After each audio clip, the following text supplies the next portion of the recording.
সিয়ামু আরাফাতা ইন্নী আহতাসিবু আলাল্লাহ আন ইউকাফিরা সানাতাল্লাতী ক্বাবলাহু ওয়াস সানাতাল্লাতী বা'দাহু।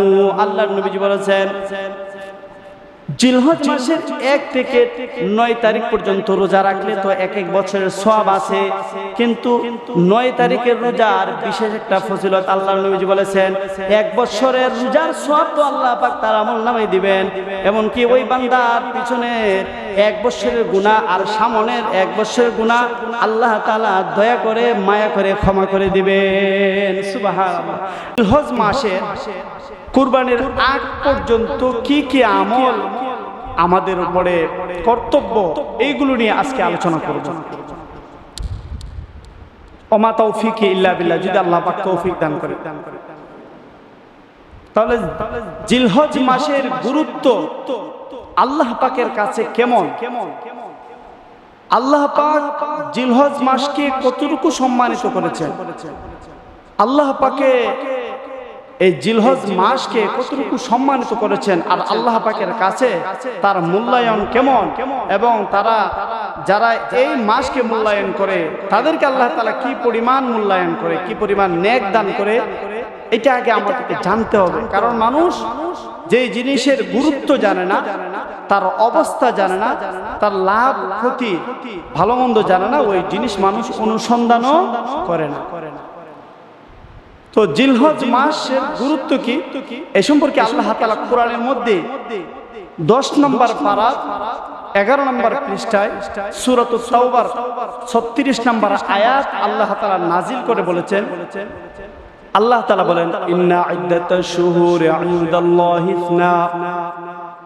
إن عدة الشهور عند الله 12 شهرا في كتاب الله يوم خلق السماوات والأرض منها 4 حرم।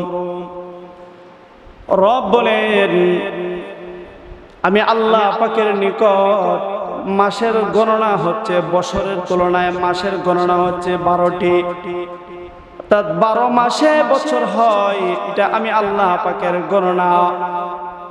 এই 12 মাসের মধ্যে 4টি মাস অতি সম্মানিত। এই 4টি মাস আছে, যে 4টি মাস আল্লাহ পাকের কাছে অনেক দামি, যে 4টি মাস আল্লাহ পাকের কাছে অনেক ফজিলতের বিষয়। এই 4টি মাস কি আল্লাহর নবী এই আয়াতের ব্যাখ্যা করেছেন। আল্লাহ পাকের নবী এই আয়াতের ব্যাখ্যা করেছেন এই 4টি মাস কি। বুখারী শরীফে 4665 নম্বর হাদিস قال النبي صلى الله عليه وسلم إن الزمان قد استدار كهيئته يوم خلق الله السماوات والأرض السنة 12 شهرا منها 4 حرم 3 متوالية ذو القعدة وذو الحجة والمحرم ورجب। সরকার দু আলম বলেন এই কোরআনের এই আয়াতের ব্যাখ্যা করতে গিয়ে নবীজি বলেছেন যে জমানা আর সময় তার পূর্বের অবস্থায় আবার ফিরে গিয়েছে। যে অবস্থা আর যে সময়টুকু আল্লাহ তাআলা যেভাবে নাজিল করেছিলেন, আসমান জমিন সৃষ্টি করার সময় যেভাবে আল্লাহ তাআলা সময়কে নির্ধারণ করেছেন, ওই অবস্থায় আবার সময় ফিরে গিয়েছে। অর্থাৎ নবীজি বলেছেন বৎসরের হিসাব হবে 12 মাসে, আর এই 12 মাসের মধ্যে 4টি মাস হলো আল্লাহ পাকের নিকট অনেক গুরুত্বপূর্ণ সম্মানিত। এই 4টি মাসের মধ্যে 3টা হলো ধারাবাহিক, একটা হচ্ছে জিলকদ মাস, জিলহজ মাস, মুহররম মাস, আর একটা মাস হচ্ছে জামাদুল উখরা এবং শাবান মাসের মধ্যবর্তী মাস রজব মাস। এই 4টি মাস হচ্ছে আল্লাহ পাকের নিকট সম্মানিত। তাহলে হাদিসের শুরুতে নবীজি বলেছেন যে সময় তার পূর্বের অবস্থায় ফিরে গেছে, তার মানে হলো সৃষ্টির সূচনা থেকে শুরু থেকে সমস্ত পয়গম্বরদের জীবদ্দশায় 12টা মাসই ছিল এবং 4টি মাস সম্মানিত ছিল।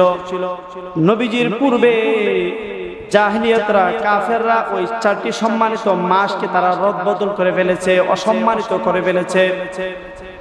4টি মাসের গুরুত্ব হলো, এই 4টি মাসে যুদ্ধ করা যাবে না, মারামারি করা যাবে না, রক্তপাত করা যাবে না। কিন্তু কাফেররা এই 4টি মাসের মর্যাদা তারা ক্ষুণ্ণ করেছে। যদি যুদ্ধ এসে যদি জিলহজ মাসে যদি অথবা জিলকদ মাসে চলে এসেছে, তারপরেও তারা যুদ্ধ করেছে, রক্তপাত করেছে এবং জিলকদ মাসের সম্মান অন্য মাসে নিয়ে গেছে। তারা বলছে যে অন্য মাসে আমরা যুদ্ধ বন্ধ রাখবো। এইভাবে 4টি মাসের সম্মান তারা রদবদল করে ফেলেছে। তো নবীজি বলেছেন না, এটা চলবে না। যে 4 মাসের সম্মান আল্লাহ তাআলা আসমান জমিন বানানোর সময় নির্ধারণ করেছেন, এই 4 মাসের সম্মান কিয়ামত পর্যন্ত থাকবে। সুবহানাল্লাহ। এই 4টা মাস কি নবীজি বলেছে, একটা হচ্ছে জিলকদ মাস, আরেকটা হচ্ছে জিলহজ মাস, আরেকটা হচ্ছে মুহররম মাস, যেটা ধারাবাহিকভাবে 3টা, আরেকটা হচ্ছে রজব মাস। এই 4টা মাসের সম্মান আল্লাহ তাআলা আসমান জমিন বানানোর সময় আল্লাহ তাআলা নিজেই নির্ধারণ করেছেন, কেউ এটা রদবদল করতে পারবে না। জিলহজ মাসের সম্মান অন্য মাসে নেওয়া যাবে না, বরং জিলহজ মাসের সম্মান জিলহজ মাসে রাখতে হবে। এই মাসের সম্মান এই মাসেই দেখাতে হবে। তো জিলহজ মাসের সম্মান মানব জাতির উপরে আল্লাহ তাআলা ফরজ করে দিয়েছেন, এটার আদব রক্ষা করতে হবে। তো সম্মানিত মাসসমূহের মধ্যে একটা শ্রেষ্ঠ মাসের নাম হচ্ছে জিলহজ মাস, এবং এই 4টি মাসের মধ্যে সবচেয়ে বেশি সম্মানিত হচ্ছে জিলহজ মাস। এই জিলহজ মাস একদিন পরই শুরু হতে যাচ্ছে। তো জিলহজ মাসের গুরুত্ব আল্লাহ পাকের কাছে কোরআন এবং হাদিস দ্বারা অকাট্য প্রমাণ দ্বারা প্রমাণিত। যেমন কোরআনের অন্য জায়গায় আছে 30 নম্বর পারার 13 নম্বর পৃষ্ঠায় সূরাতুল ফাজরের 2 নম্বর আয়াত আল্লাহ তাআলা বলেছেন ওয়াল ফাজরি ওয়া লায়ালিন আশর। আল্লাহ তাআলা 2 নম্বর আয়াতে বলেছেন 10 রজনীর কসম। এই 10 রজনী বলতে জিলহজ মাসের 10 রজনী। তো আল্লাহ পাক যখন কোনো কিছুর উপরে কসম খায়, তো ওই জিনিসটা অনেক দামি হয়, অনেক সম্মানিত। মহান রব্বুল আলামিন এই 10 রজনীর কসম খেয়েছেন, তার মানে হলো আল্লাহ পাকের নিকট এই 10 রজনীর অনেক সম্মান, অনেক মর্যাদা। সুবহানাল্লাহ, অনেক মর্যাদা। যে কোনো জিনিস নিয়ে আল্লাহ পাক কসম খান, কসম খেয়ে সম্মানিত জিনিসের কসম খেয়ে তারপরে গুরুত্বপূর্ণ কোনো হুকুম বর্ণনা করেন। তো আল্লাহ তাআলা 10 রজনীর কসম খেয়েছেন, তার মানে হচ্ছে এই 10 রজনী আল্লাহ পাকের নিকট অনেক দাম, অনেক সম্মান রয়েছে। বলেন সুবহানাল্লাহ। হাদিসে পাকে এসেছে মিশকাত শরীফের 1376 নম্বর হাদিস, قال النبي صلى الله عليه وسلم, এই 10 রজনীর কেমন সম্মান নবীজি বলেছেন, মা মিন আইয়ামিল আমালিস সালিহ ফীহিন্না আহাব্বু ইলাল্লাহ মিন হাযিহিল আইয়ামিল আশরি। ক্বালু ইয়া রাসূলুল্লাহ ওয়ালাল জিহাদু ফী সাবিলিল্লাহ।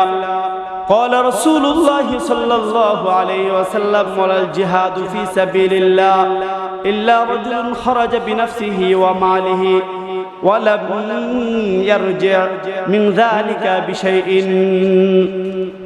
আল্লাহর নবী বলেছেন, সারা বছরে যে পরিমাণ দিন হয়, ইংরেজি হিসেবে আমরা জানি 365 দিন, কিন্তু আরবিতে এটা নির্ধারিত নয়। তো আল্লাহ পাক 12টি মাসে একটা বছরে যে পরিমাণ দিন হয়, এই দিনগুলোর মধ্যে আল্লাহ পাকের কাছে সম্মানিত কিছু দিন আছে, অনেক দামি কিছু দিন আছে, যে দিনগুলোর ফজিলত আল্লাহ পাকের কাছে অনেক বেশি, আমলেরও ফজিলত অনেক বেশি। তো নবীজি বলেছেন, একটা বছরে যে পরিমাণ ফজিলতপূর্ণ দিন আছে, এর মধ্যে সর্বোৎকৃষ্ট দিনের নাম হলো জিলহজ মাসের 10 দিন। সুবহানাল্লাহ। এই জিলহজ মাসের এই 10 দিন সারা বছরে যত সম্মানিত দিন আছে, বরকতময় দিন আছে, এর মধ্যে জিলহজ মাসের প্রথম 10 দিনের সম্মান সবার উপরে। বলেন সুবহানাল্লাহ। ক্বালু ইয়া রাসূলুল্লাহ ওয়ালাল জিহাদু ফী সাবিলিল্লাহ। ওই হাদিসে এসেছে, সাহাবা একরাম জিজ্ঞাসা করলেন, ইয়া রাসূলুল্লাহ, আল্লাহর কোন বান্দা যদি যুদ্ধের ময়দানে থাকে, আল্লাহর রাস্তায় থাকে, আল্লাহ রাস্তায় থাকে, তাহলেও কি তার দিনগুলো জিলহজ মাসের চেয়ে উত্তম নয়? নবীজি বলেছেন, লা ওয়ালাল জিহাদু ফি সাবিলিল্লাহ ইল্লা রাজুলুন খারাজা বিনাফসিহি ওয়া মালিহি ওয়া লাম ইয়ারজি মিন যালিকা বিশাইইন। নবীজি বলেছেন, আল্লাহর রাস্তায় যুদ্ধের মধ্যে যদি কেউ থাকে, তারপরেও তার দিনগুলো জিলহজ মাসের দিনগুলোর চেয়ে উত্তম নয়। তবে ওই লোকের কথা ভিন্ন যে নিজের জান এবং মাল নিয়ে আল্লাহর রাস্তায় বাইর হয়ে গেছে, ওই আল্লাহর রাস্তায় সে আর ফিরে আসে নাই, সেখানে তার ইন্তেকাল হয়েছে। সুবহানাল্লাহ। ওই ব্যক্তির দিন, ওই ব্যক্তির সময় ভিন্ন কথা, কিন্তু যে ব্যক্তি আল্লাহর রাস্তায় বাহির হয়েছে কিন্তু মৃত্যুবরণ করে নাই, তার দিনের চেয়ে জিলহজ মাসের 10 দিন অনেক উত্তম। তাহলে জিলহজ মাসের সম্মান আল্লাহ পাকের কাছে কম না বেশি? অনেক বেশি, অতুলনীয়। দুনিয়ার সমস্ত দিনের চেয়ে জিলহজ মাসের দিনগুলোর মর্যাদা অনেক বেশি, অনেক বেশি। এবার আমরা জানবো যে জিলহজ মাসে আমরা কি কি আমল করতে পারি। কুরবানিতে তো আমরা আমল করবই, এবং কুরবানির আগে আরো আমরা জুমা একটা পাইব, যে জুমাতে আমরা কুরবানি নিয়ে বিস্তারিত আলোচনা করতে পারবো। কিন্তু আগামীকাল থেকে যে জিলহজ মাস শুরু হবে, এর থেকে নিয়ে একদম 10 জিলহজ পর্যন্ত ব্যাপক কি আমল আছে, যে আমলগুলো জিলহজ মাসে করলে জিলহজ মাসের সম্মান রক্ষা হবে, হরুম মাসের, সম্মানিত মাসের সম্মান রক্ষা হবে, এবং আল্লাহ পাকের কাছে আমাদের মূল্যায়ন হবে, আমরা আল্লাহ পাকের কাছ থেকে অনেক কিছু পাবো। 2 নম্বর পারার 10 নম্বর পৃষ্ঠা সূরাতুল বাকারার 200 নম্বর আয়াত। সূরাতুল বাকারার 200 নম্বর আয়াতে আল্লাহ তাআলা নিজে বলেছেন, ওয়াযকুরুল্লাহা ফি আইয়ামিন মা'দুদাত।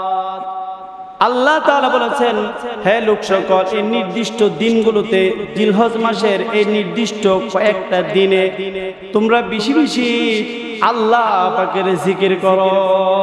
সুবহানাল্লাহ। এজন্য নবীজি বলেছেন, জিলহজ মাসের এই 10 দিন কি জিকির করবে বেশি বেশি? قال النبي صلى الله عليه وسلم, নবীজি বলেছেন, লা ইলাহা ইল্লাল্লাহ, আল্লাহু আকবার, আলহামদুলিল্লাহ, সুবহানাল্লাহ। এই তাসবিহগুলো তোমরা বেশি বেশি জিলহজ মাসে বেশি বেশি তোমরা তোমাদের জবান দিয়ে বেশি বেশি আল্লাহ পাকের এই নামগুলো তোমরা উচ্চারণ করো। তাহলে এই জিলহজ মাসে বিশেষ করে ব্যাপকভাবে আল্লাহ পাকের জিকির করতে হবে, এবং 9 জিলহজ থেকে ফজর থেকে নিয়ে 13 জিলহজ আসর পর্যন্ত প্রায় 23 ওয়াক্ত নামাজের পরে একবার লা ইলাহা ইল্লাল্লাহ আল্লাহু আকবার আল্লাহু আকবার লা ইলাহা ইল্লাল্লাহু ওয়াল্লাহু আকবার আল্লাহু আকবার ওয়ালিল্লাহিল হামদ একবার পাঠ করা, এই জিকিরটা একবার পাঠ করা সবার উপরে আল্লাহ তাআলা ফরজ করে দিয়েছেন, ওয়াজিব করে দিয়েছেন। বলেন সুবহানাল্লাহ। এজন্য সূরাতুল বাকারা 200 নম্বর আয়াতে আল্লাহ তাআলা বলেছেন, ফাইদা কদাইতুম মানাসিকাকুম ফাযকুরুল্লাহ কাযিকরিকুম আবাআকুম আও আশাদ্দা যিকরা। আল্লাহ তাআলা বলেছেন, তোমরা আল্লাহ পাকের নাম আর আল্লাহ পাকের স্মরণ এমন ভাবে করো যেমন ভাবে তোমরা তোমাদের পিতামাতাকে তোমরা স্মরণ করে থাকো, আও আশাদ্দু যিকরা, বরং তার চেয়ে আরো বেশি আল্লাহ পাকের স্মরণ করো, জিকির করো, ধ্যানে খেয়ানে শুধু আল্লাহ আল্লাহ। কোনো মুহূর্তের জন্য তোমরা আল্লাহ পাকের স্মরণ কোনো মুহূর্তের জন্য ভুলে না যাও, ব্যাপকভাবে তোমরা করতে থাকো। তাহলে জিলহজ মাসের শুরু থেকে নিয়ে কমপক্ষে 13 তারিখ পর্যন্ত আমরা আল্লাহ পাকের জিকির ব্যাপকভাবে করব। বলেন আমিন। আল্লাহ পাক আমাদেরকে কবুল করুন। আর কি আমল করব? হাদিসে পাকে এসেছে 4361 নম্বর হাদিস, নাসাই শরীফের 4361 নম্বর হাদিস। قال النبي صلى الله عليه وسلم من رأى هلال ذي الحجة فأراد أن يضحي فلا يأخذ من شعره ولا من أظفاره حتى يضحي। নবীজি বলেছেন, কেউ যদি জিলহজ মাসের চাঁদ দেখে ফেলে এবং সে যদি কুরবানি করার নিয়ত করে, তাহলে তার উচিত তার নখ এবং তার চুল সে যেন না কাটে, যতক্ষণ পর্যন্ত না সে কুরবানি দিয়েছে, অর্থাৎ কুরবানির আগ পর্যন্ত সে তার নখ এবং তার চুল যেন সে না কাটে, যেগুলো কাটার যোগ্য, যেগুলো কাটার যোগ্য ওইগুলো যেন সে না কাটে। অন্য হাদিসে নবীজি বলেছেন, কেউ যদি কুরবানির পরে যদি এই নখ এবং এই চুলগুলি যদি সে কাটে, নবীজি বলেছেন এইগুলো কাটার দ্বারা পরিপূর্ণ কুরবানির সওয়াব পাওয়া যায়। সুবহানাল্লাহ। তাহলে জিলহজ মাস আজকে থেকে শুরু হয়ে যাবে। সন্ধ্যার আগে আমাদেরকে নখ কেটে ফেলতে হবে। যাদের নখ লম্বা আছে আমরা এখনই কেটে খাটো করে ফেলবো, কারণ বাকি 10 দিন আমাদেরকে অপেক্ষা করতে হবে। সম্পর্কে এই আমলটা আমরা করি, আল্লাহ পাক চাইতেছেন এই আমলটা। আমাদের নখ লম্বা হোক, আমাদের চুলগুলো, মুছগুলো, বগলের চুলগুলো, আরো যদি চুল আছে এগুলো একটু লম্বা হোক, এটা আল্লাহ পাকের ইচ্ছা। এগুলো 10 দিন পরে সে কর্তন করুক। অনেকে তো আছে মাস কি মাস কাটে না, অনেকে আছে মাস কি মাস কাটে না, চুল অনেক লম্বা করে ফেলে, নখ অনেক লম্বা করে, অনেক লম্বা করে ফেলে। আবার অনেকে আছে প্রতি সপ্তাহ 2-1 বার সেগুলো কেটে ফেলে। তো আল্লাহ পাক যেহেতু একটা সীমানা আমাদেরকে বেঁধে দিয়েছেন, এই সীমানা পর্যন্ত আমরা না কাটি। এর জন্য আজকে আমরা সতর্ক হই। আজকে আমরা নখ সন্ধ্যার আগে এবং আমাদের যে সমস্ত চুলগুলো কাটা এগুলো আমরা কেটে খাটো করে ফেলি। 10 দিন পরে আমরা আবার কাটবো। তাহলে 2টা আমল আমরা পেলাম। একটা হচ্ছে যে আমরা বেশি বেশি জিকির করব। দ্বিতীয় নাম্বার হচ্ছে যে আমরা এই চাঁদ দেখার পরে আমরা নখ কাটবো না এবং আমরা চুলও কাটবো না, আমরা কুরবানির পরে আমরা কাটবো। আরেকটা হাদিস নাসাই শরীফের 24-17 নম্বর হাদিস, قال النبي صلى الله عليه وسلم أن رسول الله صلى الله عليه وسلم كان يصوم 9 من ذي الحجة ويوم عاشوراء و3 أيام من كل شهر। হাদিসে পাকে এসেছে, নাসাই শরীফের হাদিস 2417 নম্বর হাদিস। নবীজি বলেছেন, হুজুর পাক সাল্লাল্লাহু আলাইহি ওয়াসাল্লাম জিলহজ মাসের 1 থেকে 9 তারিখ পর্যন্ত রোজা রেখেছেন। আশুরার দিন রোজা রেখেছেন। প্রত্যেক মাসে তিনি 3টা রোজা রেখেছেন। তো জিলহজ মাসের 1 তারিখ থেকে 9 তারিখ পর্যন্ত রোজা আল্লাহর নবী নিজে রেখেছেন। এই জন্য আল্লাহ পাক যেন আমাদেরকে কবুল করেন, বলেন আমিন। এই যে রোজা, এটা অনেক ফজিলতের বিষয়। হুজুর পাক সাল্লাল্লাহু আলাইহি ওয়াসাল্লাম 1 তারিখ থেকে 9 তারিখ পর্যন্ত লাগাতার 9টা রোজা রেখেছে। আল্লাহ পাক আমাদেরকে এই 3টা আমল, একটা হচ্ছে বেশি বেশি জিকির করা, দ্বিতীয় নাম্বার হচ্ছে নখ এবং চুলগুলো হেফাজত করা, এগুলো 10 তারিখের পরে কুরবানি দেওয়ার সাথে সাথে পরে আমরা কাটবো। 3 নাম্বার হচ্ছে যে আমরা রোজা রাখার চেষ্টা করব 9টা রোজা। আল্লাহ পাক আমাদেরকে কবুল করুক, সকলে বলেন আমিন। এবার জিলহজ মাসে কিছু আমল আছে, যে আমলগুলো এখন বললাম, এই আমলগুলো যদি কেউ করে তার ফজিলত কি, আল্লাহ পাকের কাছে তার সম্মান কি, আল্লাহ পাকের কাছ থেকে সে কি বিনিময় পাবে। মিশকাত শরীফের 1387 নম্বর হাদিস, قال النبي صلى الله عليه وسلم ما من أيام أحب إلى الله أن يتعبد له فيها من 10 ذي الحجة يعدل الصيام كل يوم منها بصيام سنة وقيام كل ليلة منها بقيام ليلة القدر। আল্লাহ নবীজি বলেছেন, জিলহজ মাসের যে 9 দিন পর্যন্ত মানুষ রোজা রাখবে, ইয়াদিলু সিয়ামু কুল্লু ইয়াউমিন মিনহা বিসিয়ামি সানাতিন। নবীজি বলেছেন 1 থেকে 9 তারিখ পর্যন্ত যারা রোজা রাখবে, এক একটা রোজার মর্যাদা আল্লাহ পাকের কাছে 1 বছর রোজার সমান হয়ে যায়। সুবহানাল্লাহ। আর জিলহজ মাসের আজকে সন্ধ্যা থেকে 10 রমজান 10 জিলহজ পর্যন্ত যে রজনীগুলো আছে, যে ব্যক্তি রজনীগুলোকে সম্মান দিবে, এশার নামাজ পড়বে, ফজর নামাজ পড়বে, জাগ্রত থাকবে, তো আল্লাহর নবীজি বলেছেন এক একটা রজনী লাইলাতুল কদরের মর্যাদা পাবে। সুবহানাল্লাহ। আমরা কিন্তু গাফেল, কিন্তু নবীজি আমাদেরকে সতর্ক করেছেন যে এই দিনগুলো অনেক দামি, অনেক দামি।